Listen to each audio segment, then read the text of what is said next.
All right. Well, good morning, everybody, and welcome to the October Health Innovation Community Partnership meeting. Thank you for taking time out of your busy Friday to join us today. We're very excited to celebrate this first Friday in October with you. And of course, this is Hispanic Heritage Month. And we're also looking forward to celebrating Indigenous Peoples Day this coming Monday. With that, we'll go ahead and get started with our meeting. We ask everyone to please mute your microphone unless speaking. Enable your camera if you're able to, so that we can see each other as we share space together. Please also, before we get started, go ahead and click on the interpretation globe icon at the bottom of your Zoom toolbar. Select the language of your choice so that you can fully participate in our conversation today. This is true for all speakers and presenters, as well as attendees of our meeting today, so that everyone can hear all of the comments and questions across the board. Please also note that this meeting is being recorded and it will be posted to our HICP website in about a week's time.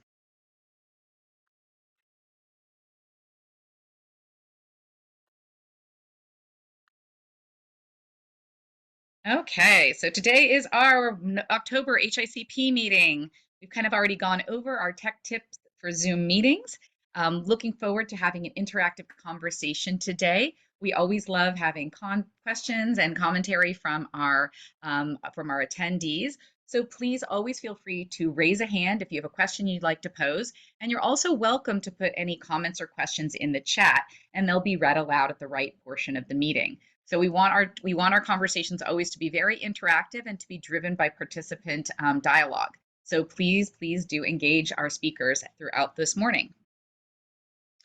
We do want to acknowledge that we are in the middle, directly in the middle, smack dab in the middle of Hispanic Heritage Month, which began on September 15th, continues through October 15th. And I know we'll be getting some updates about some of the celebrations happening on our campus in the coming week. Today's agenda includes an update on the LA General Medical Center. We'll also be hearing a community health update featuring Exide outreach and the efforts of the Department of Public Health in that area, the award-winning efforts of the Department of Public Health in that area, I should say. We also have a follow-on conversation on juvenile justice, and we have an important update on our housing ordinance. And then, of course, we'll conclude with some partner announcements. So if you have any announcements that you'd like to make, any events that are upcoming, things that you want to share out, we have time on the agenda for you today, so please get your talking points ready. Before we begin today, I would love to read out our HICP guiding principles. All participants agree to basic principles prioritizing equity, community resilience, and health in all programs and projects. All participants agree to approach issues with an open mind, be willing to engage in dialogue, and commit to thinking boldly about solutions. Participants will state views and ask genuine questions. Participants will seek to avoid monologues and arguments, move to conversations where participants are curious, and seek to understand various points of view. Participants will explain their reasoning and intent to share how we reach our conclusions so that others can understand our divergent reasoning. Participants will attack the problem and not the person, organization, or institution. Participants will define key terms so that we can attain a shared understanding. Participants will share all relevant information. Participants will always arrive prepared for a meeting. During meetings, only one person speaks at a time. We will not engage in sidebar conversations. And participants will work to develop a comprehensive, common set of information with which to solve problems and make decisions. Participants will jointly design next steps. And with that, I'm very excited, as always, to welcome our first speaker to kick off today's meeting, Jorge Orozco, the CEO of the LA General Medical Center. Welcome, Jorge. Happy to have you with us today and looking forward to your updates. Hi, good morning, everyone. Again, it's always a pleasure to be here to speak to all of you. I just have a few updates to share with you all. I think first to start off with, in our efforts to deliver world-class care to our community, we're very excited to share that we have, if we can go to the next slide. Yeah. That we have we have treated two patients in our hospital that required open heart surgery, but they were too ill to be able to undergo such a involved operation. And there is a very innovative approach to fixing heart valves that is a closed heart surgery approach. And we were the first public hospital in California to perform this mitra clip surgery, and both patients did very, very well. And as you can imagine, the recovery after a open heart surgery takes a very, very long time. And with this innovative approach where they go in through one of the patient's veins and go up into the heart, go into the valves and actually fix them while they're there. And so we're very, very happy. We're happy and proud of our team who was able to accomplish this. And we're most happy that we're able to offer this service to our community. What an amazing achievement, Jorge. Congratulations to the entire medical center. This is truly innovative. And like you say, what a leap forward in patient care. Right. And I think we're always pushing and looking for ways to improve care to those that we serve. So this is a great example, and we're very proud of the work that was done there. I love it. And I will say, as part of the Health Innovation Community Partnership, we're so delighted to hear about these innovations happening right on our own medical campus. Right. Last week, we had a full week of staff well-being, and obviously our staff are our most important resource in our medical center. And we had a full week of activities that focused on physical health, mental health, and staff wellness. So staff enjoyed this. We're planning on integrating these kinds of activities throughout the year so that it's not just a week, but it is an ongoing opportunity for our employees to engage in these kinds of activities. And then Dodgers held a nurse night, and they had a contest to see which nurse in Southern California got the most votes, and our nurse at LA General got the most votes, James Nimmelrot. And he threw out the first pitch. He got his own jersey, and we had a lot of our nurses attend this game. So it was a very, very fun night at Dodger Stadium. Unfortunately, they lost, but it was still fun. Just wanted to share that we have an ongoing food pantry on our campus, and we, in our efforts to address food insecurity in our patient population, provide this service. And so I just wanted to share that the next food pantry will be Friday, October 20th. And then in November, we'll have one on the 17th. You're welcome to share this flyer out into the community, and we're happy to provide services. So this is provided by CARES, our auxiliary, in collaboration with the Los Angeles Food Bank. Oh, my goodness. Sorry, Jorge, I lost track. There we go.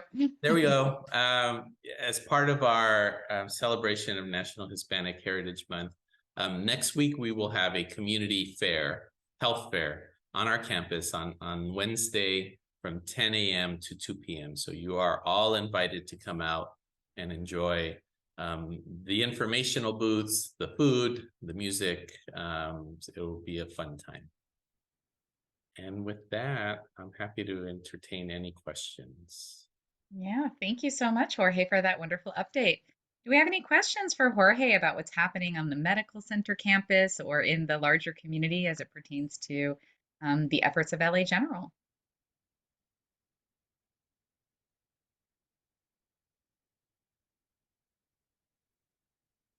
Anything? I know we've been hearing a lot of conversation, Jorge, about the COVID vaccination. Ari just chimed in on that. I wonder if you have any updates or kind of reflections from the LA General Hospital on the COVID vaccination next set boosters. Yeah. So although we have the vaccine in hand, we still don't have our system set up to be able to administer the vaccine. So that will come very, very shortly. I know the Department of Public Health issued another health order for healthcare workers, requiring healthcare workers to receive both the flu vaccine and the COVID vaccine, or wear a mask in patient care areas. So that's the new health order that we will need to come into compliance with. Um, I don't Thank you. have other information around the COVID vaccine, but maybe we can invite one of our experts to come next time and sort of share. That would be terrific. Thank you so much. And I don't know, I missed last Saturday, or pardon me, I missed September's meeting, so I'm not sure if you shared, but I know there was an exciting partnership with, I think, Wilson High School that the hospital's involved with. Yeah, we shared that last month. Okay. It's the opening of a mobile clinic that we set up on the campus of Wilson High School to provide. Initially, will be physicals for sports participation, Hmm. with the plans of expanding the scope of services that are provided there.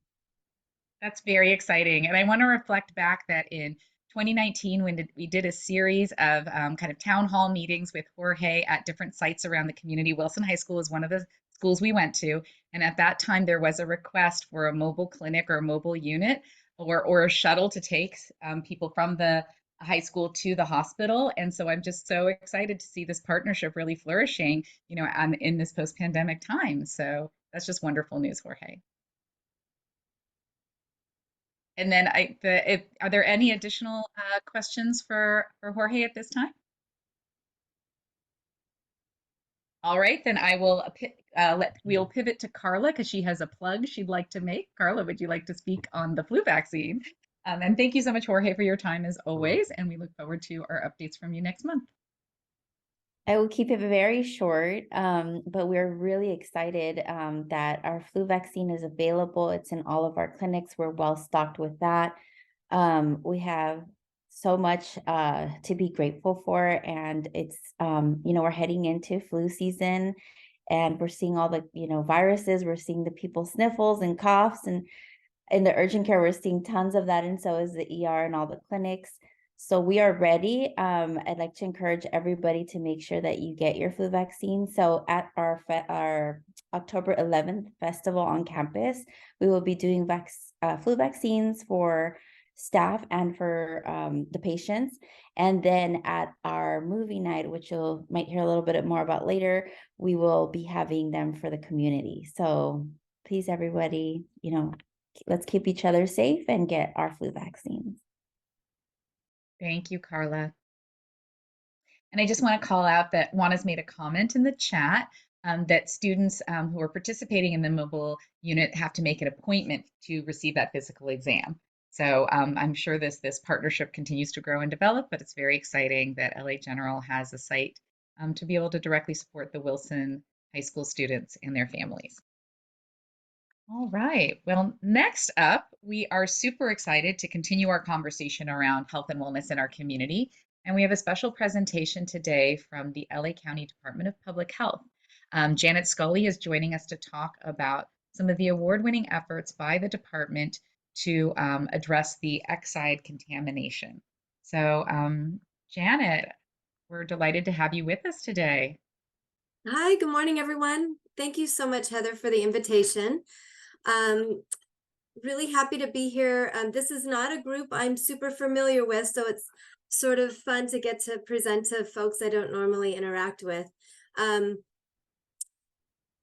I could talk about Exide all day long.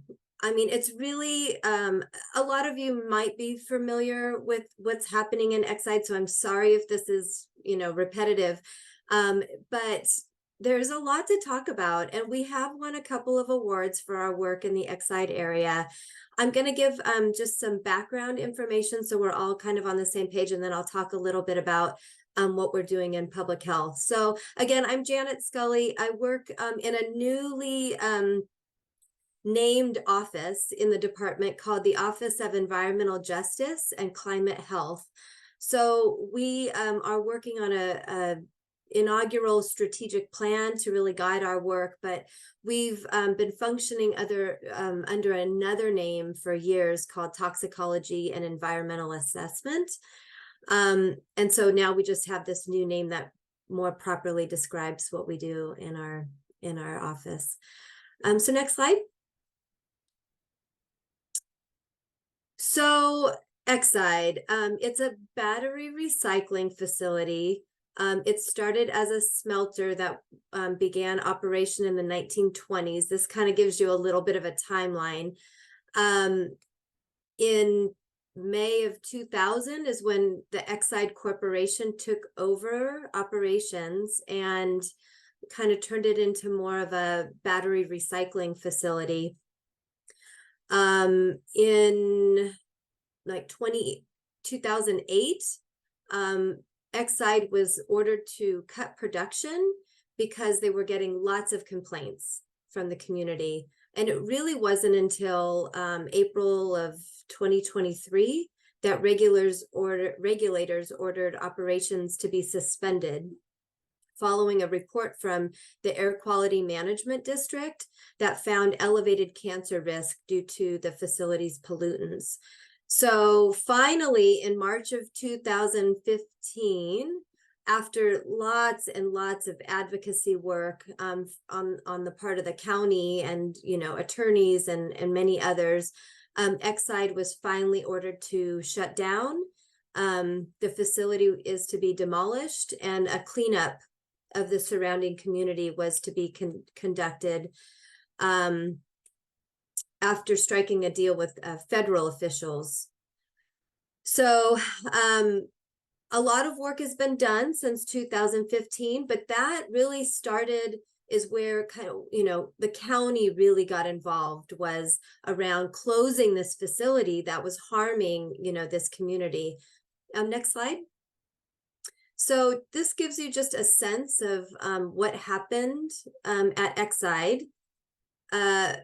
They emitted, 7 million pounds of lead into the environment, and they elevated the health risk to more than 100,000 residents in that area. So they had a long history of non-compliance and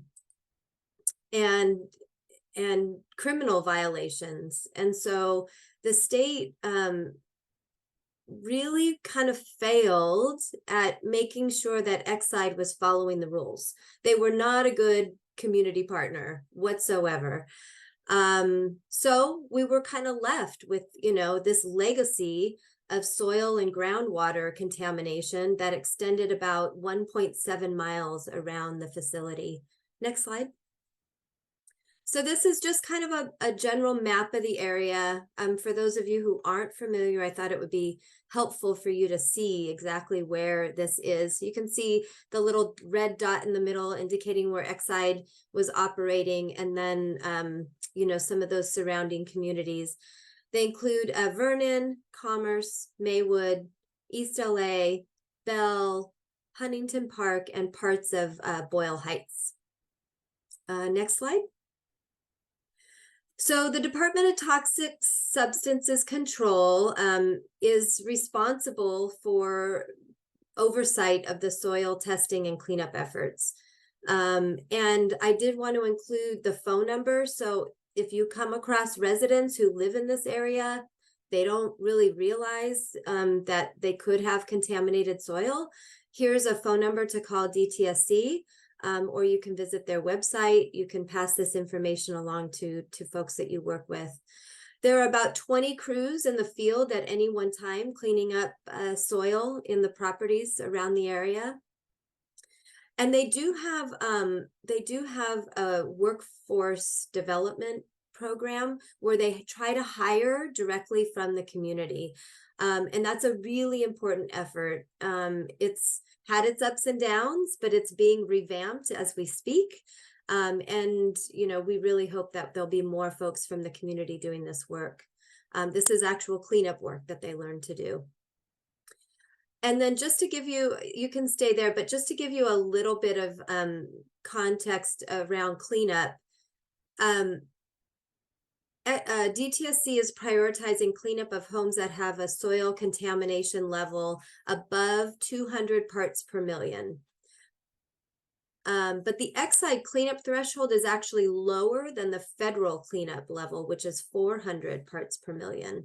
So it's even more protective, and they clean the yards to 80 parts per million. So, you know, they're taking this work really seriously, ultimately. Next slide. So what is being done? I mentioned the battery facility is closed, and now we're in the process, or DTSC is in the process of, you know, deconstructing and cleaning up. So there's residential soil cleanup ongoing. There are 6,347 homes right now that have been prioritized for cleanup, meaning they have their yards have contamination levels above 200 parts per million. As of September 30th, they've almost cleaned 5,000 properties. But you see there's a gap. So, you know, 6,300 homes are prioritized, but there's only enough funding to clean up 5,940. So we're in the process of figuring out how to close that gap. In addition, there's all these parkways, right? In addition to the residential properties, there's parkways. And so we've been advocating for parkway cleanup for years and years. Finally, there is state funding for this parkway cleanup. And so that's going to start later this year. Next slide. So this is a really busy slide. This kind of, in a nutshell, talks about all of the DPH efforts over the years. So we've done tons of residential outreach. We've done outreach to schools. We've conducted parent meetings and worked with teachers and school districts. We've talked with tons of medical providers in the area because we want them to be aware of what's happening in that area so that they know when a resident shows up and says, these are the tests that I'm requesting because I live in this area. We want that provider to be familiar. And we actually have letters on our website that residents can take to their medical provider, highlighting what has happened in the Exide area. We've worked on clinical services. So we've worked with our own public health clinics to make sure that, if folks come into our clinics, that they're, familiar with what's going on. We've done some developmental outreach, and we've done cleanup monitoring. And some of that means we've enhanced the cleaning that's happening in the homes. We've actually, by doing lead paint hazard remediation, and I'll talk a little bit more about that, but we really want to try to reduce the burden in that community as much as possible. So in addition to the soil cleanup, we've also been working on remediating lead paint hazards. Next slide. So currently, we're doing a lot of resource tabling in the community. We have our Service Planning Area 7 staff, if you're familiar with the SPA term. We have nurses and community health workers who actually go out into the community and distribute information. And on this slide is just an example of one of the flyers that we have. But there are several locations. So we try to go where, lots of people visit, lots of young kids and families visit, because ultimately we want to prioritize kids under the age of 6 and pregnant women, because those are the folks who are at highest risk for exposure and health concerns. Next slide. So the next few slides are just 3 resources that we're currently offering that I thought it would be valuable to highlight. So we have free blood lead testing, and we've conducted over like 6,000 blood lead screenings in that area. That's just public health going out into the community and offering it, whether it be at a community meeting or through this agreement that we have with Quest Labs, which is amazing. They had some health equity funds. We approached them and say, hey, can you offer free blood lead testing? And they said, sure, you can send residents to any of these labs and we'll draw their blood for free. And then the other piece to that is we have a mobile unit, and so we can go out into the community and offer free blood lead testing, also as a free service to the community. So folks just need to call the 1-800-LA4-LED. That's our childhood lead poisoning prevention program phone number, and we can get them connected to the free blood lead testing. Next slide. Enrich is another, it's a 2-year pilot project that we have. Enrich is an acronym because, in the county, we love acronyms. It's Early Needs Response for Infants and Child Health Program. This came about because the community was so concerned about developmental delays in their children. And so we said, we need to come up with something to help this community. And so we offer free developmental screenings and support for families. So we help them to navigate the very complex system of trying to, get a screening and then also get resources if needed. And so we have these parent navigators that are amazing. I don't have the phone number on here, but I'll give it to you.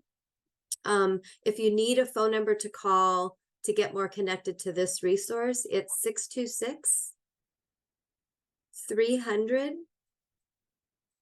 626-300-9171. So I'm sorry it's not on the slide.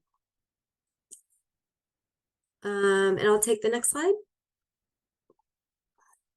Okay, and the last resource I want to mention is Lead Free Homes LA. This is a program that I actually oversee. We received a sizable, 2 sizable settlements. And so we have, millions of dollars to do lead paint and hazard remediation. So folks are eligible if they live in a home that was built before 1978, if they're within the 1.7 mile, we call it preliminary investigation area, PIA, or if they have a child under 6 years or someone pregnant lives in the home. We also say if somebody visits, if a child or pregnant person visits regularly, they would also qualify. But ultimately what we do is we replace chipping, peeling lead-based paint with new paint. We can replace windows and doors and do other related repairs, but we have we've been implementing this program for a few years now, and we'll probably be out in the field until the funds are expended, which will be probably 7 or 8 years. But this is a lot of these folks in the community, they have chipping paint on their older homes and they don't have the funds to repair them. So this is free. We relocate families while we do the work. It's also free. We offer a daily stipend to help with meals and things like that. We'll even, not relocate pets, but, find a place for pets to also stay while the families are in a hotel. So it's a really well-rounded program where we try to make it as simple as possible, because we know we're asking a lot of families to, let us into their homes to do this work. Next slide. So everyone who lives or works near the the now closed Exide facility is encouraged to get their blood lead tested for lead, get their soil tested for soil contamination by DTSC, discuss any health concerns with their physician, remediate any lead paint hazards through our free program, And they really should be aware of other environmental health issues in their home and in their community. And that's our job, right, as public health, is to teach them about what those issues or hazards might be. And so we'll continue to do that work. Next slide. So thanks for having me today. Here's my contact info. I'm always happy to answer any questions or be helpful wherever I can. Thanks. Thank you so much, Janet. And I understand that this was part of a what is it, a program that was recognized by, I think, at the federal level for kind of recognition for the work that the Department of Public Health. As we were reporting earlier this year, that I think there were 14 recognitions Yeah. of the LA County Department of Public Health for many of the programs that have been run here and piloted here. So what in particular was, kind of called out or noteworthy about this program, if there was something in specific? So I didn't go, I didn't have a ton of time, so I didn't go into a lot of detail, but we had some really historic work that we did early on. We did lots of conducted like this groundbreaking weekend-long door knocking effort where we went to over 10,000 homes and talked to residents and educated them and listened to their concerns and got them hooked up with resources. And so we were able to really mobilize in this community. And it's just like an example of like when you really feel passionate and you feel strongly about a community and how unfairly they've been treated and how disadvantaged they are, great work can happen. We also, DTSC was working really slowly early on. And we said, this work can be done so much faster. So we mobilized a team, we got some contractors, and we went and tested the soil of 500 homes in the matter of like a week. So we showed DTSC that this work can be done really quickly. They just needed to, think more efficiently about how to make the work happen faster. So we just kind of jumped in and said, we need to really help this community and make things better for them. Well, I think that's a wonderful example, because we think when you partner with community and you really lean into kind of, going directly to the community to hear their needs, that's when real transformation can happen. So Yeah, congratulations for putting so much effort behind the program. Yeah, thank you. We really helped to give them a voice, right? We met with the community regularly. We gave them talking points so that they could provide testimony on behalf of their own community. And so it was a lot of that, helping to mobilize the community that really got us, the awards. And of course, to find the data-driven points that community member themselves might not be able to articulate, For like the sure. degree of contamination in the soil. But if you're able to test 500 homes and have a substantial, significant testing group, then you can really, speak to that. We do have a couple questions in the chat. One of them is, based upon testing among high-risk groups, is there evidence the risk has been mitigated and or reduced? So based on, if we're looking at the blood lead testing results, we've actually conducted blood lead sampling on over 6,000 residents, and we've seen very few elevated blood lead levels. But I think we have to be very careful about what that says. That just says in that moment in time, the blood lead levels were low, but we don't really see, historically how much exposure there has been. So we're very cautious about, talking about the risk. I think there are still risks, significant amount of risks in that area. The cleanup isn't completed. In fact, EPA is looking at designating this area as a Superfund site. And so that's in progress. I didn't really, talk a lot about that, but it's going to be a couple years. If that happens, then more federal resources will be provided to this community, which I think will be really valuable. Yes, absolutely. As you mentioned, the greatest risk is, of course, to young children, so pregnant mothers and then the young children. So Of course, every year is really important when you're talking about the early years of a person's development. For sure. So I hope that there will be federal dollars to not only, help remediate future causes, but potentially help care for those that might have been negatively impacted, through this exposure over many decades. Do you have a note on how many yards have been cleaned through that process that you described of going in and reducing the amount of lead in the yard waste or the ground soil? Yeah, so I mentioned that in my slides. Mhm. As of September 30th, almost 5,000 homes have been remediated for the soil contamination. Wonderful. And how many homes have participated in the repainting project? In the Exide area, it's about 250. So remember, it's going to be a much smaller number Yeah. because, they need to have a child under age 6, Mhm. so it's a smaller population than just general soil cleanup. Yes, absolutely. And with regard to the house repainting project, is that Mhm. available to renters? Yes. And okay, and is it available to people who live in the public housing projects? No, I mean, honestly, that work should be done by, the property owner in those cases. But if it's a renter, both the landlord or the owner and the tenant need to sign off.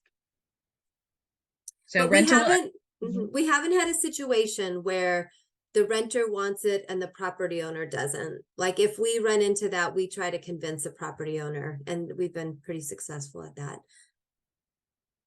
Great. Well, thank you so much for all of the good information and the opportunity to have our community members participate in this program. Do we have any additional questions for Janet?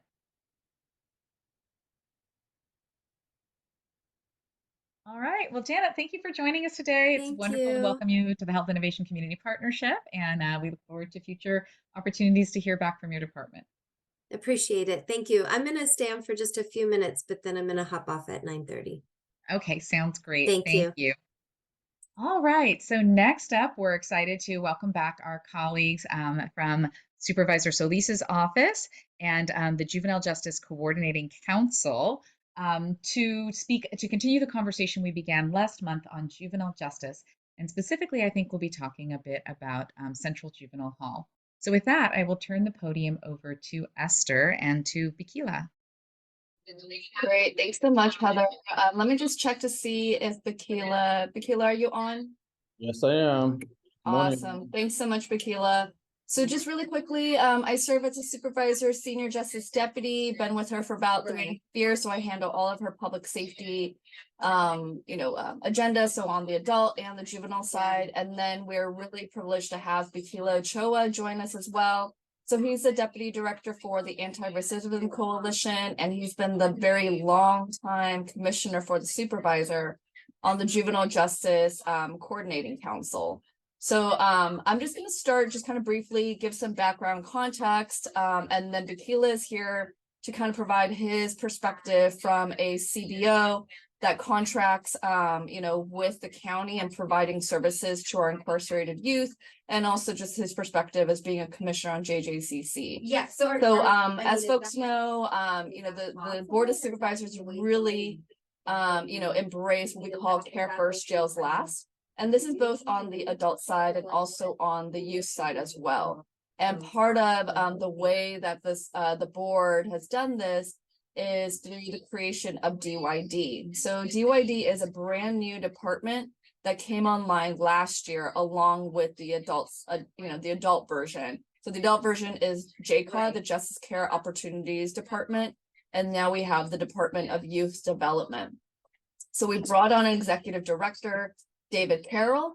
And the purpose of DYD is really just to streamline all of our youth justice initiatives, whether it's diversion, creating more youth programming and services, out in the community through the support of CBOs like ARC. They also provide programming inside the juvenile detention facilities like Barry, like Central Juvenile Hall before it closed, and also now Los Padrinos, now that it's open, Camp Kilpatrick. Anyway, So ARC is one of those credible messengers. They actually go in and they engage with incarcerated youth and do some level of programming. So I don't know, Bakila, do you want to just kind of share briefly about the Credible Messenger program? Yeah, thank you for that, Esther. Good morning again, everyone.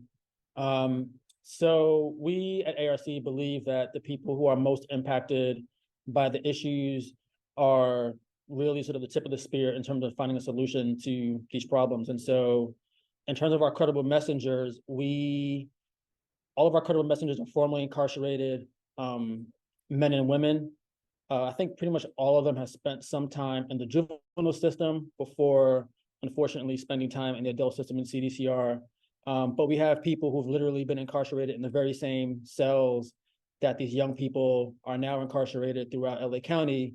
And we provide various programs in these facilities. We're in there through our Credible Messenger program and through our member volunteers. We're in the various facilities 6 days a week, Monday through Saturday, and occasionally on Sunday, depending on what kind of event we're holding that day. And we're in there roughly from 9 to 7 in the evenings, just trying to provide programs, but also like a model, for these young people, expressing, conveying, sharing that it is possible to change and think differently and do differently.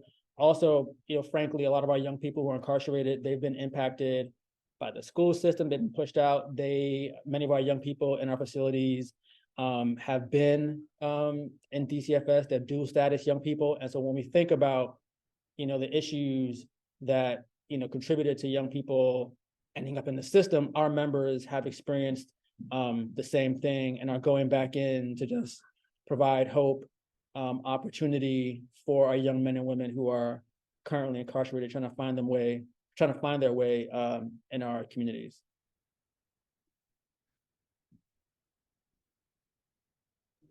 Thanks so much for that, Bakila. So, just sharing that in terms of what program we're currently offering, but also as folks may be aware, there are various BSCC inspections. So BSCC is a Board of State and Community Corrections. It's a state body that oversees all of the facilities, correctional facilities, both on the adult and youth side.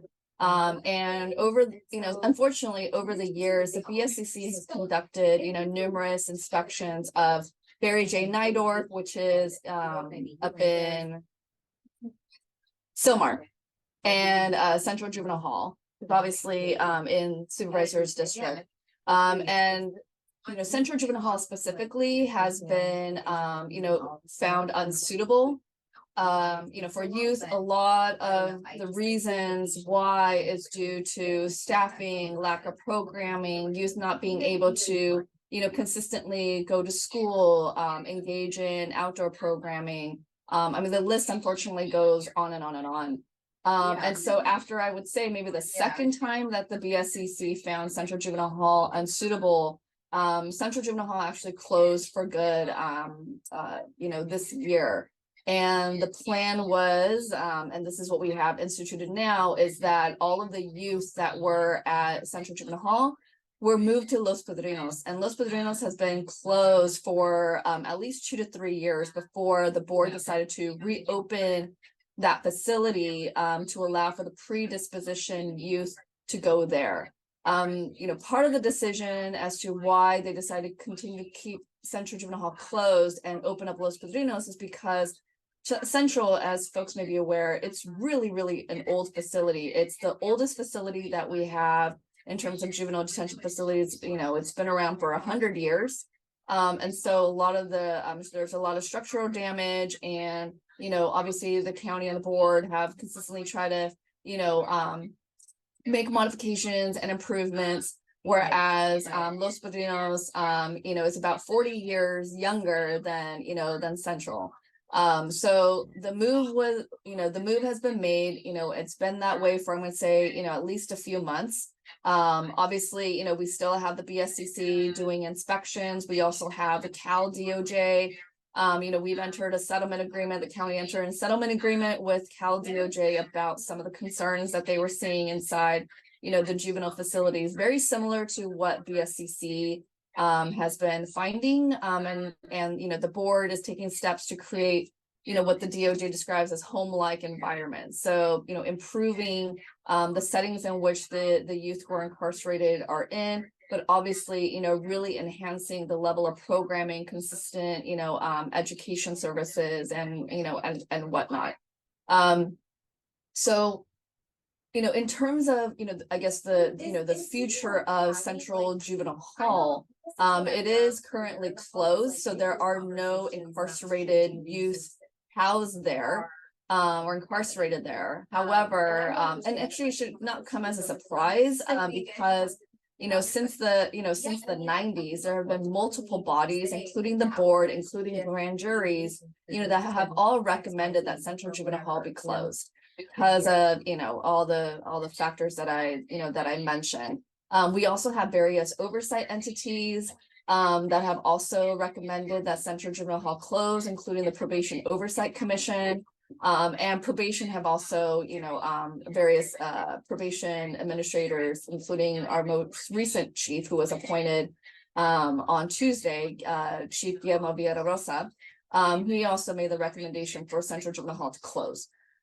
So even though Central is not open to incarcerated youth to be there permanently, what we have right now on Central's property is a short-term medical hub. So when youth were housed at Central, there were a lot of patient-facing services that were provided there, such as X-ray, pharmacy, those kind of medical services. But now that there are no youth there and all of them are Los Padrinos, probation and the Department of Health Services are discussing a timeline in terms of when those services and mobile trailers with all of those services are going to be moved to Los Padrinos. So, there aren't any, permanent visioning studies yet, or, what the thought is. So we're still kind of, in this waiting period because we still have some, probation / DHS functions that are still happening, on that property. The other is, as folks, are very well aware of, is the supervisor's, restorative justice kind of, plan, village plan that she's doing around the area. And given that that is a huge undertaking, it's going to require, some staging spaces for, for those moves to happen. And so Central is also kind of being, flagged as a possible staging location for some of those, larger capital infrastructure, to occur. So in terms of, future of Central, no decisions, have been made, except that, the supervisor is committed to not utilizing Central to incarcerate youth anymore. And so some ideas have been, thrown out, was, in fact, last year when the supervisor had done a motion, to do a feasibility study on the closure of Central Juvenile Hall, she had shared in her remarks that, she envisions that space being used for, affordable housing, especially for Arte youth. Bikila talked about, the need, about the population that we have, our incarcerated youth.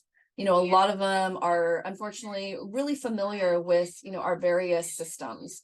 And, with the homeless count, we continue to see youth and teens, emancipated teens, who are ending up homeless.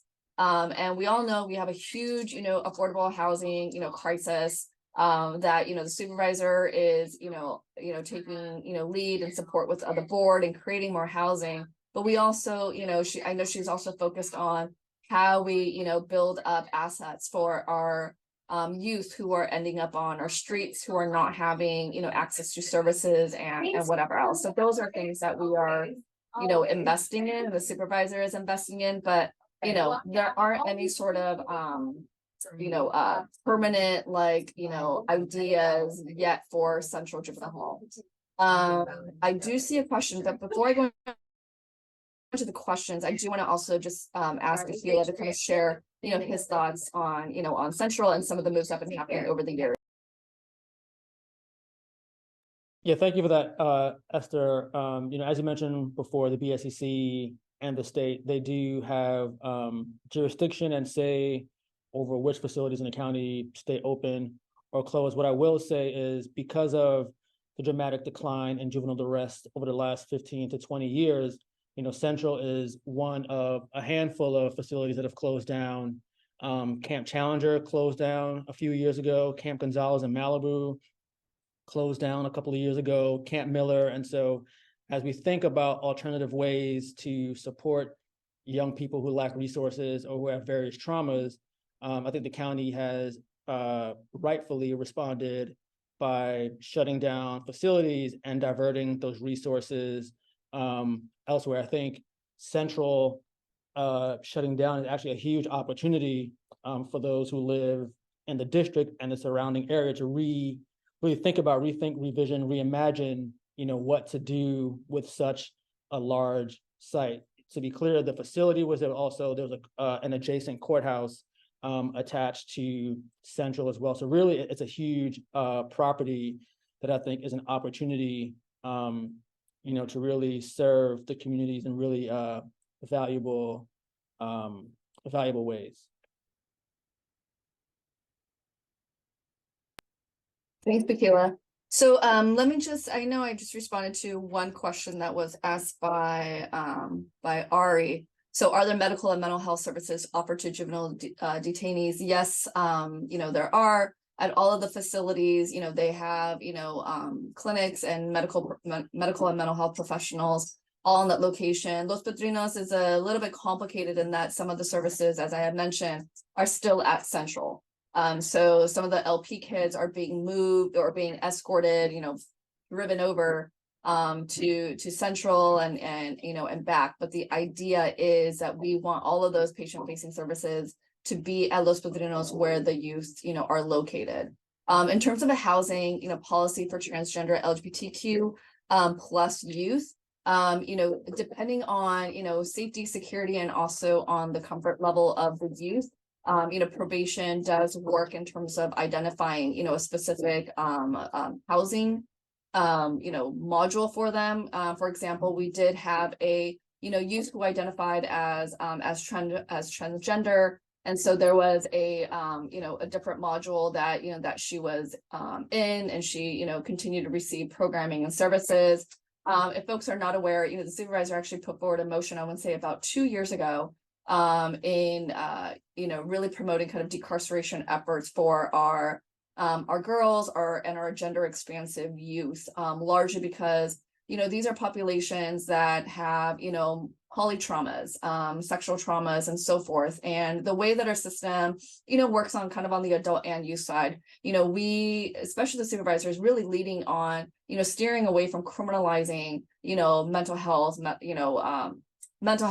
substance abuse tendencies, and medley of, kind of status quo, quote unquote crimes that, why people are incarcerated. So she did do that motion, including, having the probation department apply for a grant through the Barrett Institute to provide technical assistance and support, to look at other models where, these youth who, have either multiple traumas, and can, be placed in other settings outside of a juvenile detention center. So those are some of the things that, that the supervisor is working on. In terms of, is there a program for reintegration of juveniles once they're released? Those are some of the things that, that DYD is, why it was created for those very things, right?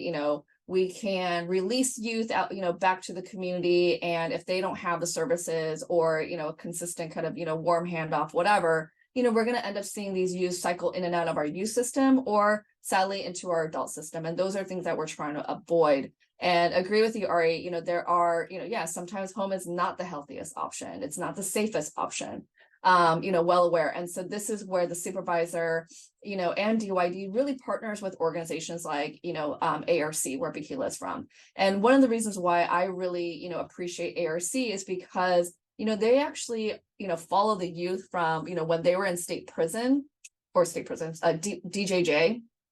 So they engage with them there build rapport so that when the youth come into county facilities, they see a familiar face or they see a familiar organization like ARC.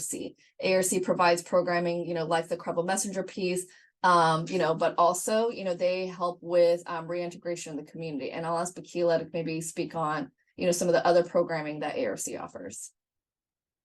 Yeah, thank you for that, Esther. Before I get into that, I just want to put in a plug. I think, Ari, you're asking some great questions in the chat, and I just want to put in a plug for everyone. I've been on the JJCC for 6 years, and I think, the county has a bunch of these commissions and committees, and, I don't know if any of you on this call are on any of these commissions, but they're really important. And I think they're really important for folks from the community, from the district they're unpaid, but, a lot can happen, and we can really impact the district and our communities by serving on these commissions. I've been on the JJCC again for 6 years, and we had the responsibility for, I think in my time, we've doled out like over $100 million in, funds, different programs to serve young people throughout LA County.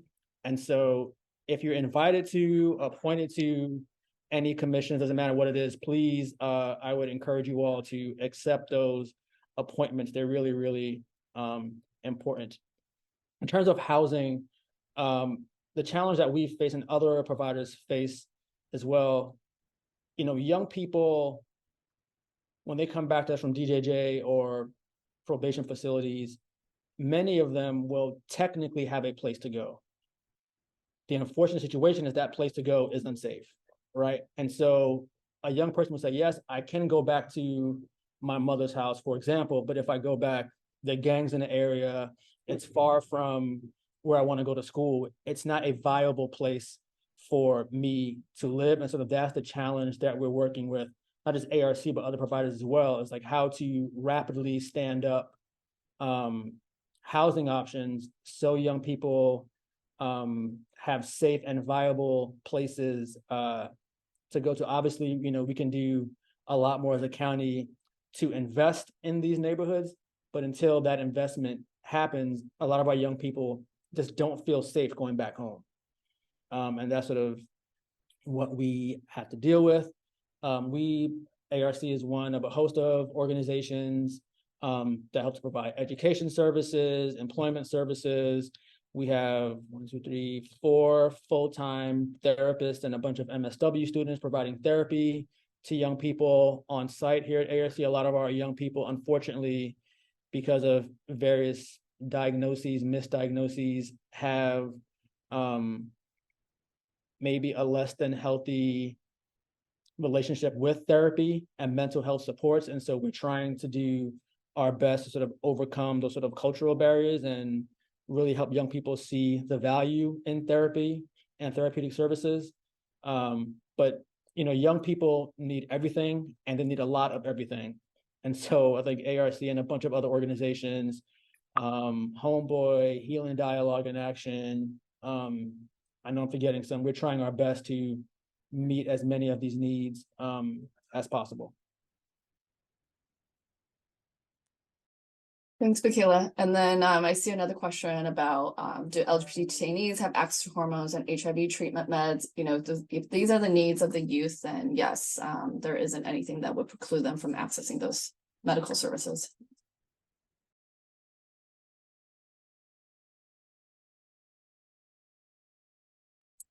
Are there any other questions for Ademi or Bakila?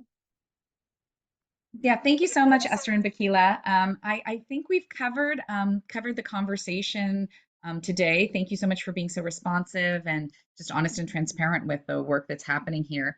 Obviously, this is one of our most vulnerable communities, and we're very excited to hear about the supervisor's commitment and the work of the commission to really, to be advocates for these young folk and make sure that we are providing greater justice to the juveniles in our community. Did anyone else have any questions? They want to raise a hand? Well, actually, I was wondering, Rosa, are you on here? Because, we know that we have a lot of, providers who are, on this call. And I'm sure Rosa and folks have heard about CFCI. So, Rosa, are you on? Yeah, I'm on. I only call on Rosa because she's the supervisor's appointee. on CFCI, which is a Care First Community Investment Fund. Thanks. Yeah, so Rosa, do you want to start the plug? Sure. I think our slides are a little out of order though. I apologize, team. Thank you for bringing it up. All right.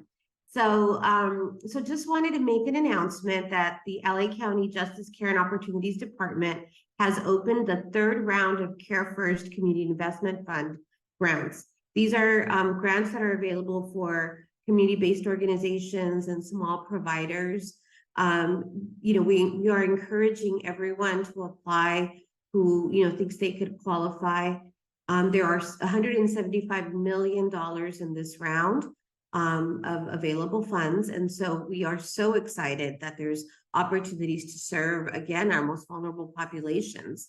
Where to apply is www.amityfdn.org/TPA. And what's happening is there's a series of funding that so the Board of Supervisors approved $300 million a few years ago as part of the response to Measure J being approved by our constituency here in LA County. And though there have been, some legal processes that are underway in terms of whether that initiative is constitutional and can be put forth, the Board of Supervisors agreed with our communities in saying that we need to prioritize justice-involved youth, justice-involved individuals, and justice-involved communities. And so as such, there has been two previous rounds to this. This is the third round, 175 million available.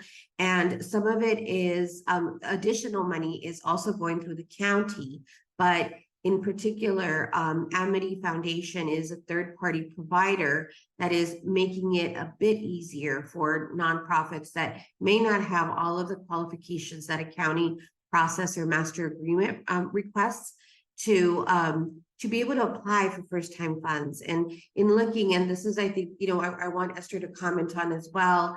In looking at some of the data, our supervisorial District 1 is very strongly impacted by justice-involved individuals and communities that are responding, right, to folks coming out of our justice system. In order to break that cycle, we are working very hard to ensure that there are supports in community for restorative justice, for justice response work. So if you give me the next slide, please. I think we have a list of what's in this third round.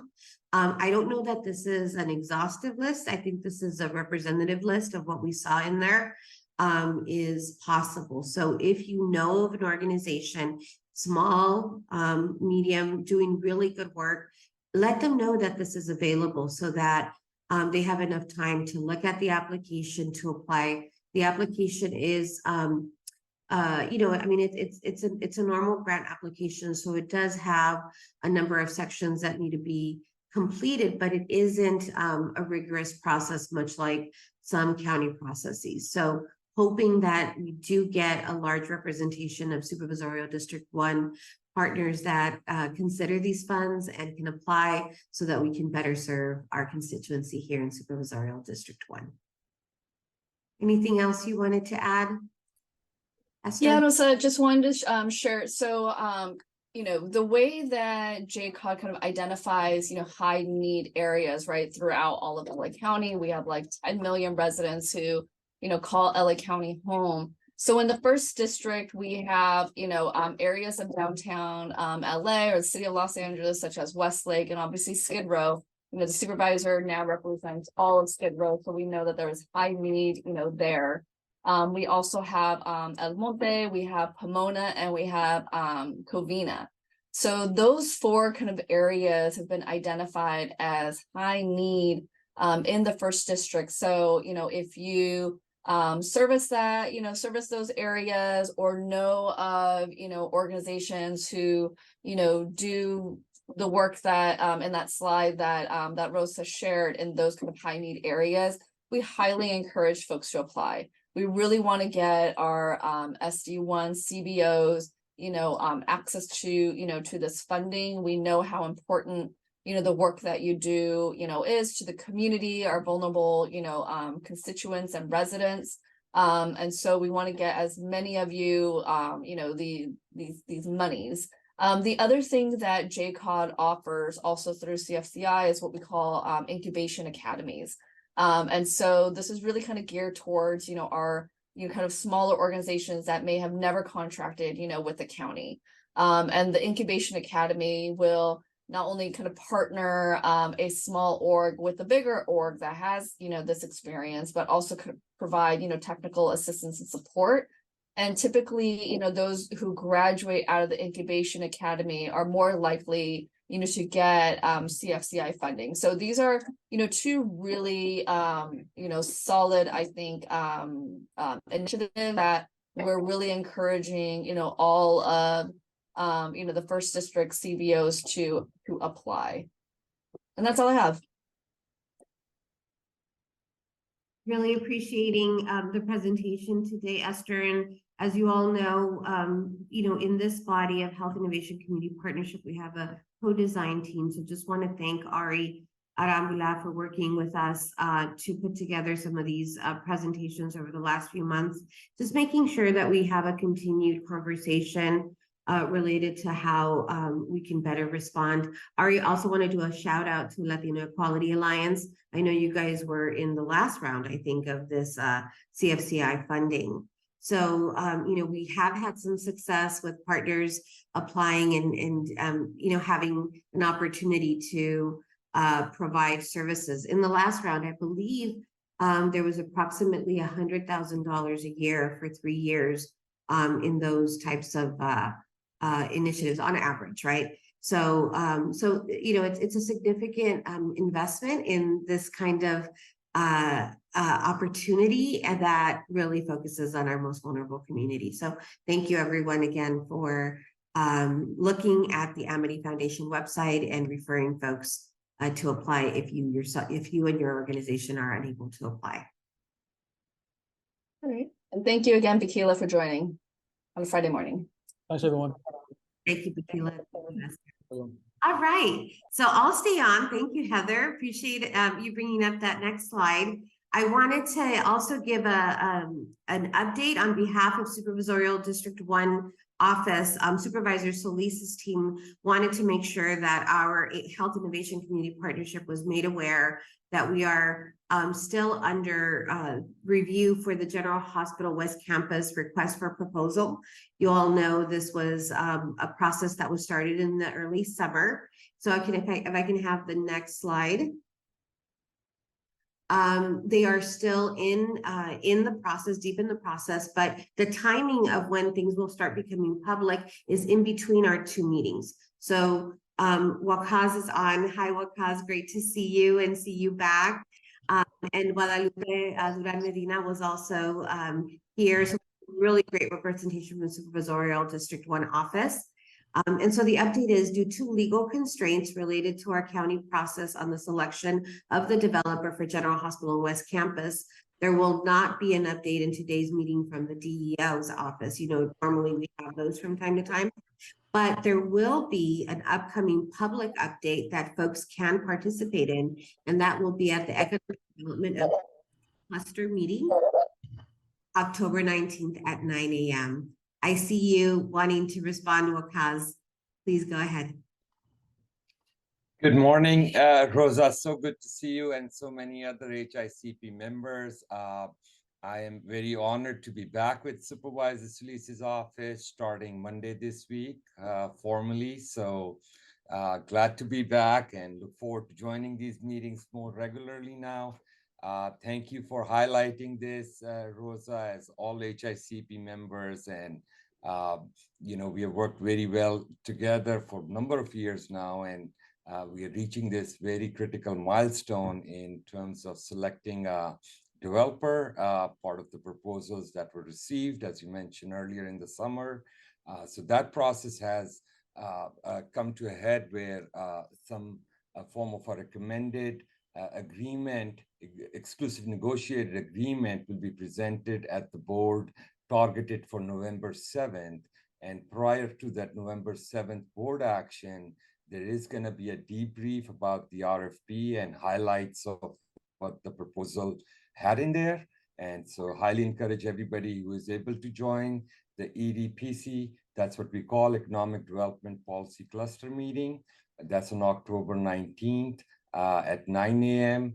As soon as the link for that meeting is available, we will share it via email to all the members. So highly encourage for folks who are able to join and see firsthand all the presentation on the results of the RFP and next steps.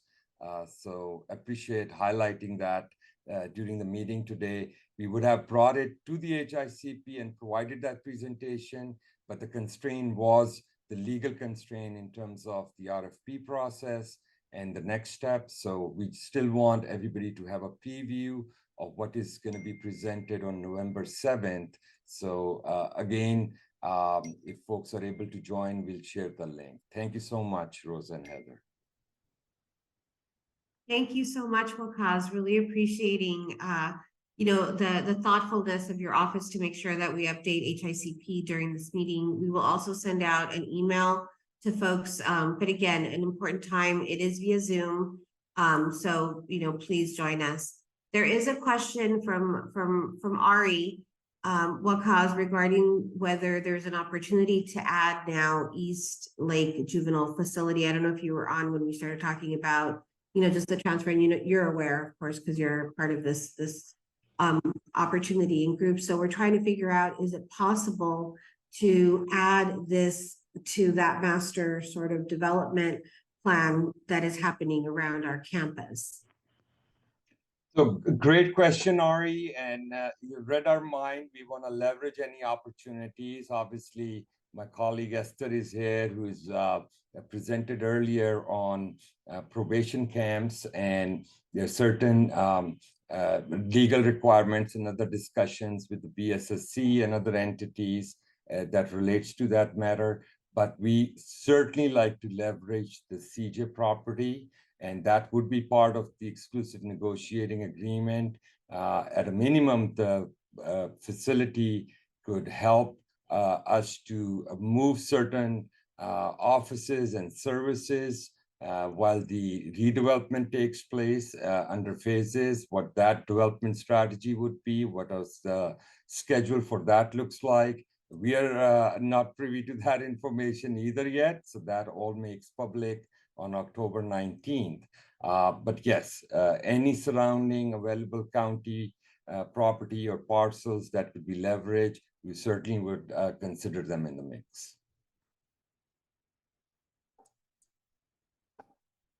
Well, thank you again, everyone, for the updates. And we, of course, cannot wait for October 19th and to learn more. Do we have any final questions for Waqas or Rosa? Yep. I guess we're ready to get going with our next presentation then. Thank you so much for your time, everyone. And again, welcome back, Waqas. We're so delighted to have you back on Supervisor Solis's team. Thank you so much, so much. Thank you. All right, here we go. So our final presenter of the day, I'm delighted to invite Linda Hikichi from the LA County Department of Regional Planning to come and share with us an update on the housing ordinance. So welcome back, Linda. It's great to have you join us again. Oh, hello and good morning. Can you all hear me okay? Good? All right. I am Linda Hikichi with the Department of Regional Planning, Housing Policy Section. I am also joined by Daisy De La Rosa. We are here to provide an update on the inclusionary housing ordinance. And thank you for this opportunity to come here and share about this ordinance. Next slide, please. We will be presenting the following topics this morning: some background and information regarding the existing inclusionary housing ordinance, or IHO, IHO feasibility update, study update, draft IHO update, and project timeline. We will be happy to answer any questions at the end of the presentation. Next slide. What is inclusionary housing? It is a requirement for a new residential project to include a certain percentage of affordable housing. It is just one tool in the county's toolbox to address the county's shortage of affordable housing. The goal of IHO is to create mixed income housing while ensuring the housing is still financially feasible for developers to build. This ordinance alone would not solve the housing problem. Our job is to create as many tools as possible in the toolbox. Together with the other housing ordinances, this ordinance is meant to facilitate the creation of more housing options that are targeting different segments of the population. There is no one tool, and this ordinance is not the only solution that will fix the housing problem. Next slide. Some background on the inclusionary housing. It all started in 2015 with a motion that instructed regional planning to look at options for an inclusionary housing program, followed by the homeless initiative, which one of the many strategies focused on how to facilitate affordable housing production. It was then followed by a housing analysis in January 2018 that created the 6 submarket areas and a supplemental analysis in 2020. In August 2020, in approving the current ordinance, the board also directed staff to start the update to the economic feasibility study within 2 years of adoption. The IHO was adopted on November 10th, 2020. Per the 2020 motion, the feasibility study was updated in June 2023. Based on the study and state law, staff has drafted the first version of the ordinance update, which brings us here today to discuss the preliminary draft version. Next slide, please. Density bonus, or DB, was last adopted in 2019, and the goal of IHO is to work hand in hand with DB. In 2018, the board initiated a motion for the development of the 4 housing ordinances: inclusionary housing, by right, interim and supportive housing, and affordable housing preservation, which were approved and became effective in 2020 and 2021. Some of the requirements are to meet state law. Some create benefits and options to encourage developers to propose housing developments with affordable housing. Some are to streamline the permitting process, and some are to allow housing by right for at-risk populations, and some are to preserve existing affordable housing. These ordinances provide the tools to help address various aspects of the housing crisis. Next slide. Under the DB ordinance, developers have various pathways to request benefits such as additional units, reduced parking, and modifying other development standards such as height, setbacks, etc., to offset the cost of providing affordable units in their projects. This is the foundation of the feasibility study and the design of the inclusionary requirements. As mentioned, the IHO was designed to work hand in hand with the DB ordinance. It is meant to work together when the requirements become effective. Next slide. The housing project is subject to the IHO if the development has 5 or more units. IHO uses 5 or more units since 5 units is the threshold that qualifies a project for density bonus, which means that the project is eligible for incentives and waivers, which can make the project financially feasible. Under DB, one could ask for additional units and modify various standards to make the project financially feasible, which is why we are aligning the IHO with DB. Renovation projects are also subject to IHO if it results in an increase of units. IHO excludes mobile home parks. It also excludes specific plans, places like Marina del Rey and Newhall, areas with their own affordable housing requirements. Next slide. The existing IHO requirements for the affordable set-aside are dependent on the submarket area, and there are 6 submarket areas.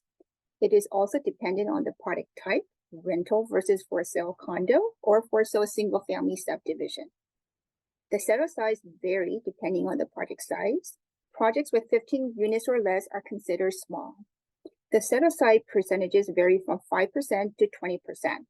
Next slide.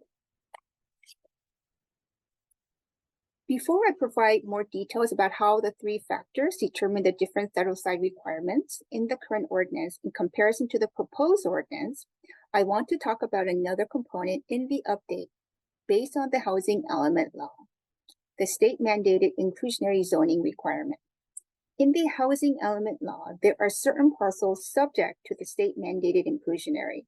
Specifically, if the parcel has been recycled, state law requires 20% affordable housing set aside in a housing development if the project site is one of three categories listed here.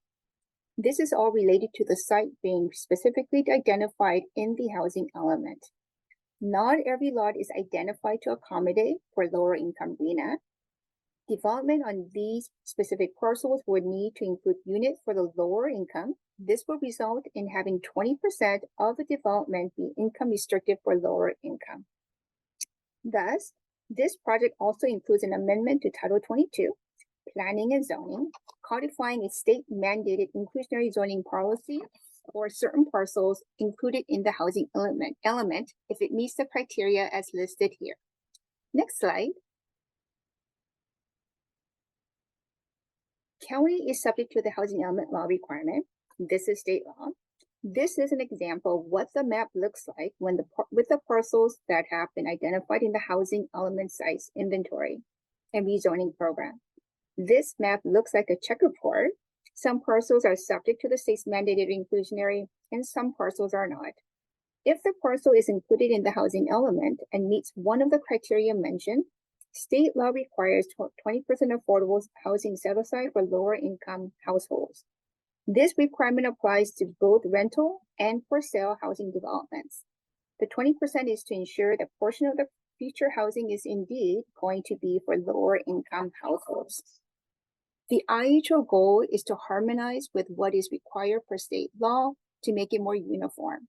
That's why one of the challenges with the update is to align the state's mandate with local findings as much as possible.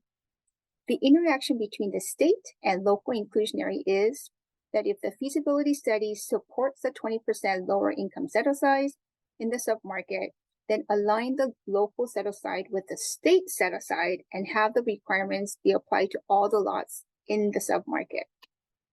Next slide, please. The existing inclusionary requirements for the rental has 3 set-aside options ranging from 5% to 20% of the unit count depending on the affordability level. Options that include the ability to mix incomes and lower set-aside options for developments of 15 dwellings or less, applicable to 3 submarket areas: Coastal, San Gabriel, and Santa Clarita Valley. Next slide.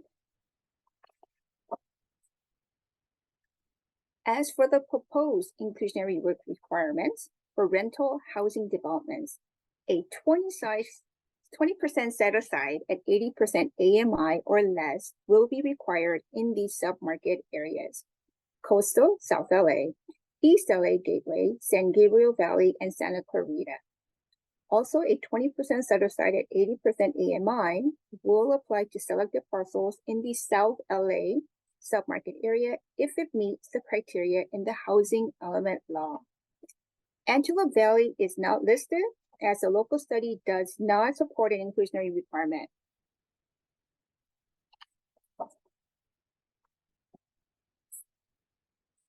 The feasibility study update did show that the East LA submarket can now support an inclusionary requirements, and rental in the East LA Gateway submarket will be subject to the IHO. Next slide. The existing inclusionary set-aside for the condo development applies to the 4 submarket listed here. The set-asides vary from 5% to 20% of the unit count and includes the ability to mix incomes and lower set-aside options for developments of 15 dwellings or less. For Coastal South LA, East LA Gateway, set-aside is 20% or 10% for small projects with less than 15 dwelling units. For San Gabriel Valley, set-aside is 15% or 7% if less than 15 dwelling units. Next slide, please. The proposed inclusionary requirements for for sale condo now includes the Antelope Valley submarket and requires a 20% set-aside at 135% average AMI. Again, The parcels in the South LA submarket area will be subject to the state's mandated inclusionary if it meets the criteria in the housing element law. Next slide, please. The existing inclusionary set-asides for the single-family subdivision development applies to all 6 submarkets listed here. The set-asides vary from 5% to 20% of the unit count and includes the ability to mix incomes and lower set-aside options for developments of 15 dwellings or less. For coastal South LA, for coastal South LA and South LA, East LA Gateway, set-aside is 20% or 10% for small projects with less than 15 dwelling units. For San Gabriel Valley, set-aside is 15% or 7% if less than 15 dwelling units. Next slide, please.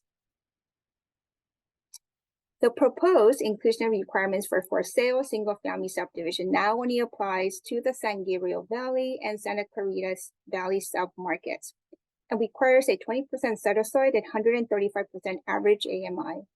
The parcels in the coastal South LA, East LA Gateway, and South LA Gate submarket areas will be subject to the state's mandated inclusionary if it meets the criteria in the housing element law. Next slide. Other key changes to note. Many of the housing developments use density bonus and some are subject to the preservation requirements. This project will make the 3 ordinances, density bonus, the preservation, and IHO align. One change is related to the eligibility language in DB, so it aligns with the IHO applicability and how you calculate the set-asides for consistency. Another key change is that the affordable housing replacement does not need to be set aside at middle 150% AMI or moderate 120% AMI levels, which has been a challenge for developers. Inclusionary housing, density bonus, or affordable housing preservation ordinances are meant to be implemented together. This is to make sure that if the project is subject to IHO and the other 2 ordinances, they have the same way of doing the math and calculation and have the same requirements as much as possible. So this is not to have multiple variables. We are trying to simplify, making it easier for applicants and planners. Next slide, please.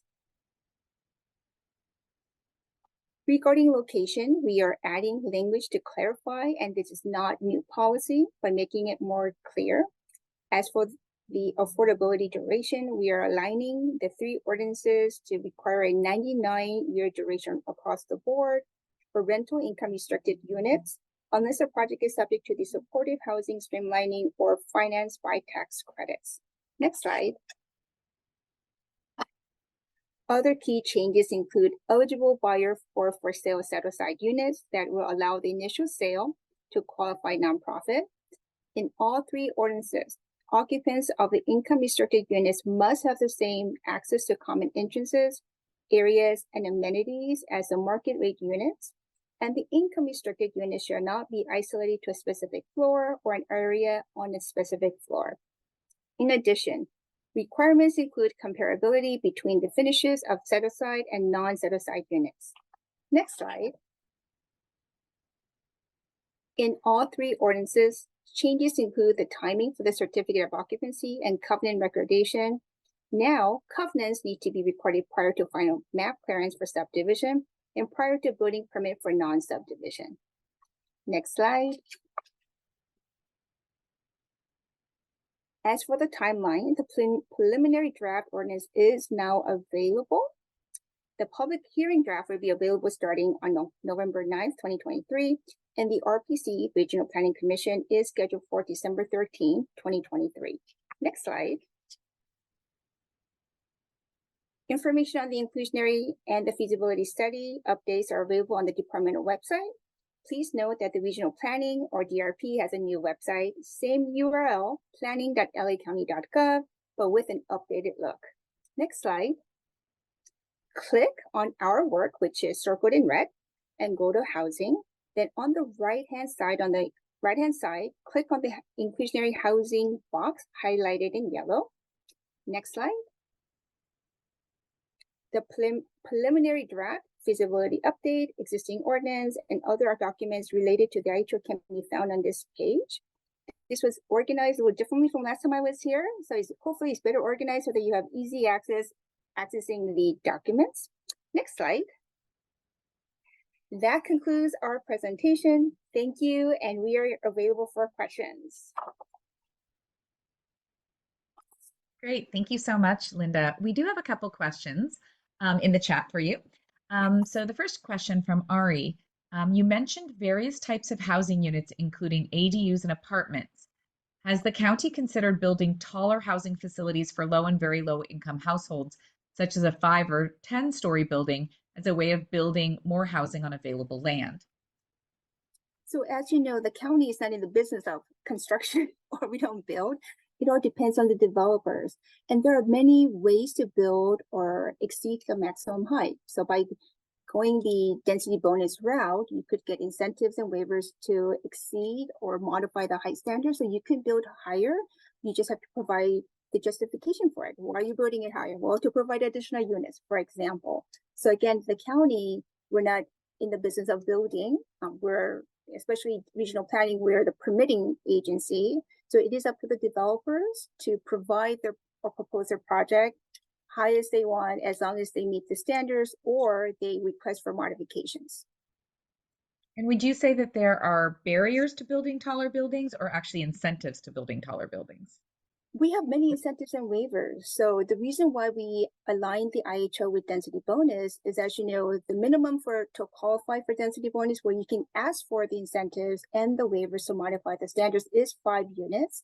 And the IHO is, you're subject to IHO if you have 5 minutes or more. So therefore, if a developer comes and goes, nothing cancels out, well, if you're subject to IHO because you're 5, then you can qualify for a density bonus, and you can request to modify the height, the setbacks to accommodate the additional units. And in fact, you could ask for additional units through the density bonus route.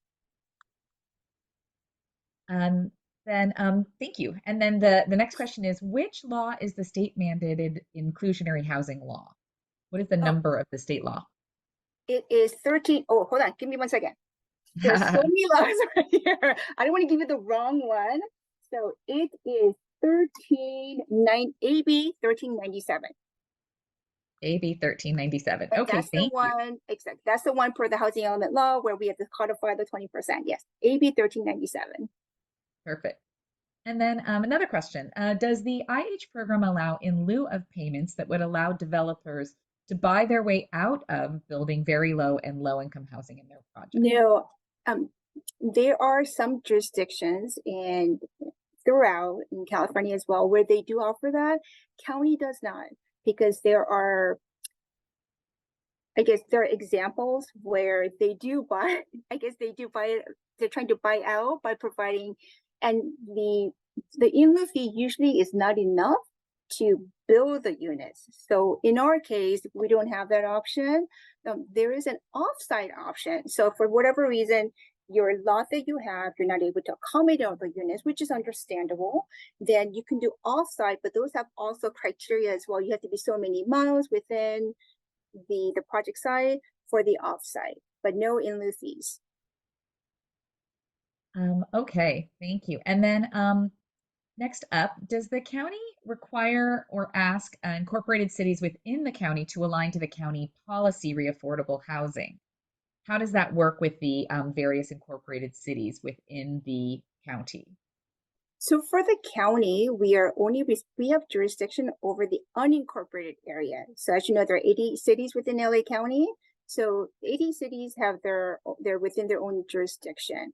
So if they want to, we do talk to each other just to get idea, to make sure not that we're consistent with each other, but to find out, hey, how are you going about this? And so we do share information, but we don't have jurisdiction over the cities. Unless, so there are some services, right? Whether it is law enforcement or fire, that the cities contract with us, but in terms of the zoning code and the housing ordinances that we have, they're not subject to it. And so it sounds like you don't have any kind of enforcement, but do you feel like there's alignment? Are many cities interested in aligning to county, or is everyone really just doing it their own way? For the most part, everyone has their own, again, jurisdiction, but we Yeah. do talk to each other. So you're going to find similar in different jurisdictions and other jurisdictions. So if it's state law, you're going to find that everywhere, right? But in terms of our local ordinances, we put our local flavor to it. So those, they don't have to align with us. But state law, everyone has to follow. So you're going to find that in all, or you should be able to find that in all the jurisdictions. But in terms of our local ordinances, they might, but they might not, but they're not required to. But we do share information. We do get calls. We just, we do get requests to meet and to just to discuss, like, how are you going about this? How are you doing this? So we do that before we have or we implement or write the ordinances. But just keep in mind, the IHO is not a new ordinance. It's in effect now. It's been in effect since 2020. So what we're doing is an update based on the findings from the feasibility study. So that's what we're doing. Understood. And I would just imagine that so many of the smaller jurisdictions wouldn't have the funding to conduct a feasibility study similar to what the county has done. So the county's research and greater understanding through these resources you're bringing to the table would really benefit smaller planning departments in a lot of the local jurisdictions. So just trying to understand, kind of where do they lean into your expertise and seek guidance from the county, because so many of the cities are quite small and they just wouldn't have the resources to do what you're talking about here, with all this incredible research and background on what does make things more feasible and what is supportive of developers, but supportive of these larger goals of really maximizing housing in LA County. Yeah, so just keep in mind, the inclusionary is not a requirement, right? Only the 20% for the housing element, that is throughout California. The inclusionary housing ordinance, the local ordinance, that's local. So, but yes, we do get requests for information, emails, not just inclusionary, but on other things. Yeah, exactly. Well beyond just this issue, but I just would imagine a lot of issues they would look to, just some of the guidance and leadership for the county. So that's lovely to hear that you are so collaborative with the other jurisdictions in LA County. And then I think we do have a follow-up question on height. Is there a max height in the county housing element and or zoning code? Not in the housing element, but it is in the zoning code. So we do have max height for single family residents. We do have or residential developments. We do have max height for buildings. But again, if you go through the density bonus route, there are incentives and waivers, and you could ask for modification. And one of the modifications that you could modify is the height. So that's a standard that you can modify through the density bonus. Okay, and I think it might be our final question. Someone inquiring about are there any inclusionary housing requirements for SPA 4 for Metro LA? SPA 4 is SPA 4 is a health district. I don't know, Janae, if you want to describe the parameters of SPA 4 from a planning department point of view. I'm sorry. Yes, I was thinking so all the way like Melrose and Western, leaning towards West Hollywood, and then to the right would be sort of the border of Boyle Heights and like Lincoln Heights. Those kind of encompass SPA 4. So I'm wondering if there are any inclusionary requirements in that area, because it is considered the city of LA, but I didn't see anything online nearly as robust as these requirements. So I'm wondering if you were aware of any of those requirements, because SPA 4 specifically is having an increase of unaffordable housing and a lot of displacement. So I'm wondering if there's anything in the works around that. So along like the Hollywood and Western, that is City of LA. So that is not within our jurisdiction. As far as I know, City of LA is working on one. I don't think they have an inclusionary ordinance. Don't quote me on that. I'm not sure. I don't think they have one. And I think they were working on one. In terms of LA County, as you know, we are very pro housing. We're trying to help figure this housing crisis. And as you know, the board is very proactive with many programs and directing regional planning with ordinances to help with the housing ordinance, the shortage crisis. So as you know, the board is very proactive. They're very supportive with many programs and ordinances that come up to help solve the problem, the crisis. So in terms of, excuse me, again, that is not within our jurisdiction. The state mandate, that's statewide. The inclusionary is a local thing, and not every jurisdiction in California has one. But I know City of LA, as far as I know, I don't think they have an inclusionary housing ordinance, but they're working on one. But please do not quote me on that. Okay, so hopefully in the works. I think they are. We were in a meeting regarding something else, and they were ahead of us regarding that one. But I think with inclusionary, we are ahead in terms of inclusionary. Got it. Yeah, well, again, I don't think it's we can consider all these different legal jurisdictions, but in terms of the residents of the County of Los Angeles and even the greater, Southern California area, we see such a difficulty in the rising cost of housing for all of our residents. And so we just are grateful to your department and the other departments in this area that are really working to, just maximize the opportunity for housing. Thank you. Thank you again. If you have any questions, please forward your comments to our department, to me, or to Daisy. We welcome all comments or any questions. So thank you for having us again. Yeah. Thank you again, Linda, for coming back and always updating us on the progress of your department. Look forward to those the draft proposal being presented in later this year for public comment. So thank you. All right. Well, everyone, we have reached towards the end of our program today. It is now our time to offer up some space to anyone in the group to provide some partner announcements. I did want to make mention of something put in the chat earlier in the meeting. Father Chris from St. Camillus, who is one of the chaplains at LA General, mentions that Spiritual Care Week will begin on October 25th. And there will be events happening all week on the campus related to Spiritual Care Week. So we will share more of that with the HICP membership. But please stay tuned to hear more about those events and opportunities to come and share some space with us here at LA General during Spiritual Care Week. Does anyone else have some comments or updates they want to share with the membership? Yeah, this is Ari. I think that, I've seen a lot in the newspaper about Halloween and all that and all the fright stuff. But Latino Equality Alliance tries to be a little more cultural and connect with our Dia de los Muertos traditions.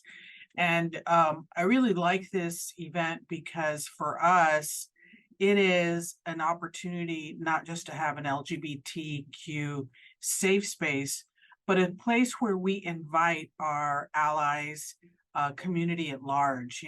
It's a great opportunity to mix it up and show that you can be gay and you can be Latino at the same time. You can acknowledge our traditions and beliefs all at the same time. So I'm going to put in our link to our Somos Lea website. I invite you to come. I'll have to see what date it is, but it's coming up October 21st. And it's actually grown from a party at our facility to actually now a street party. We've taken over the street. So it's really become a big and fun event. Music, entertainment, booths, all that good stuff. Bring the kids. Absolutely. Thank you so much, Ari. That's a wonderful event. We're always so excited to join every year. And I'm excited to have just a really fabulous party that's very family friendly. So that's wonderful. Thanks for the invitation. And get out and join Latino Equality Alliance on the 21st. We also want to make mention that we at the Wellness Center will be hosting a Harvest Night Festival in celebration of the spooky season. We're going to have all kinds of fun activities and events at that event. So we encourage you all to come out. That is going to be on Friday, October 27th, and it will include a movie screening of Hotel Transylvania. We're going to have a petting zoo. We're going to have a health fair, and we're going to have some trick-or-treating and games and costume contests. Just a really fun, family-friendly event on the steps of the historic General Hospital, and we encourage you all to come out and join us there. Natalie, I see you have your hand up. Would you like to make an announcement?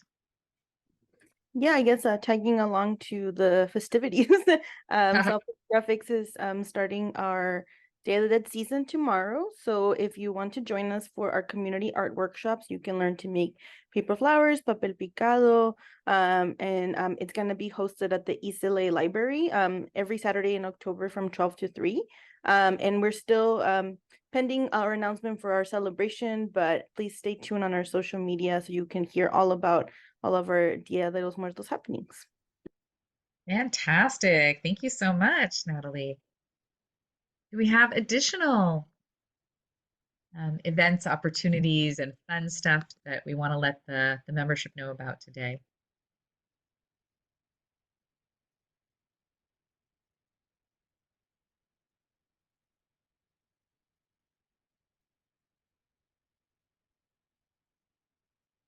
Okay. If nothing else, well, then we're very excited to, again, thank you so much for joining us here today, here in the first week of October. Always fun to spend time together. And we look forward to seeing you at our next meeting, which will be hosted on Friday, November 3rd. They're always on Fridays, excuse me. And then I do want to make mention of the fact that the county offices will be celebrating, as will the Wellness Center, will be celebrating Indigenous Peoples Day this coming Monday. So offices will be closed in honor of that day. So with that, I think we have everything else we wanted to say today. Any final words or comments?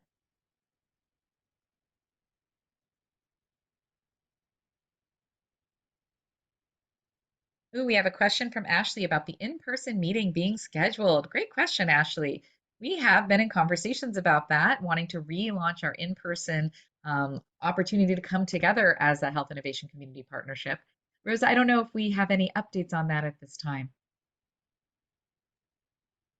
I'm thinking we'll probably do it for the December meeting, Heather, just to give us enough time to let everybody know and so, send a save the date, find a good parking and and just making sure that folks can get to us for that meeting. So yeah, why don't we try for the December meeting? I think it sounds like a great way to end the year on a real high note by coming together. What a wonderful idea. Okay, everyone, you heard it here first. We will shoot to have our December Health Innovation Community Partnership in person at our fabulous LA General Medical Center. For those who haven't been there in a while, you'll get to see all of the new branding on the campus, and we look forward to seeing you all in person. All right, I guess we're done for the day. Thank you one and all for your attention and your time today. Look forward to seeing you in the next month. And have a great, happy, safe October. Thank you.